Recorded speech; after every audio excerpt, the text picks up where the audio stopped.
আসসালামু আলাইকুম। আমরা খুব ইন্টারেস্টিং একটা ম্যাথ সলভ করতে যাচ্ছি। X q minus 8 equals to 0। আমাদের বের করতে হবে এক্স এর মান, এক্স এর ভ্যালু আমাদের ফাইন্ড আউট করতে হবে। আমরা লিখতে পারি এক্স কিউ ইকুয়ালস টু 8। আমরা -8কে অপর পাশে নিলে আমার হচ্ছে +8। এখন আমি লিখতে পারবো x q equals to 2q।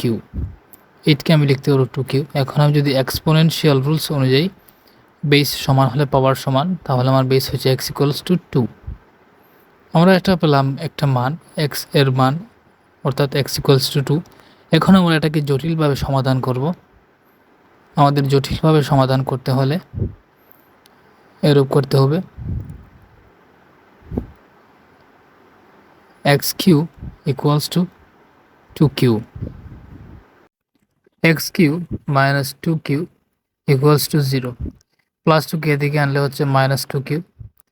আমরা a q minus b q এর সূত্র জানি হচ্ছে a minus 2, that means x minus 2, x square plus 2x plus 4 equals to 0। আমরা এখানে লিখতে পারবো x minus 2 equals to 0, that means x equals to 2। x square plus 2x plus 4 equals to 0। এদিকে আমি পাই হচ্ছে x equals to 2, এবং এদিকে যদি আমি এটা সমান 1, a equals to 1, b equals to 2 এবং c equals to 4 ধরি, আমরা রুলস জানি হচ্ছে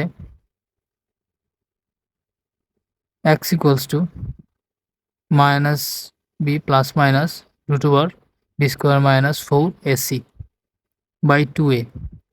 এখন যদি আমি এই মানের সাথে তুলনা করি, তাহলে আমার হচ্ছে দাঁড়ায় যে মানটা আসে সেটা হচ্ছে x equals to minus b হচ্ছে -2 plus minus root 2 square minus 4 1 4, নিচে হচ্ছে 2 1। এখন x equals to -2 plus minus এদিকে থাকছে হচ্ছে 4 মাইনাস 16/2। এখন আমি x equals to -2 plus minus √12/2, x equals to -2 plus minus এটাকে লিখতে পারবো আমি -12কে লিখতে পারবো হচ্ছে 2√3i/2। এখন আমি লিখতে পারবো x equals to -1 plus minus √3i। এই 2 এবং এই 2 কেটে দিলাম, এবং এটাই হচ্ছে আমার ফাইনাল আনসার। তো ভিডিওটি যদি ভালো লাগে অবশ্যই চ্যানেলটিকে সাবস্ক্রাইব করে পাশে থাকবেন। ধন্যবাদ।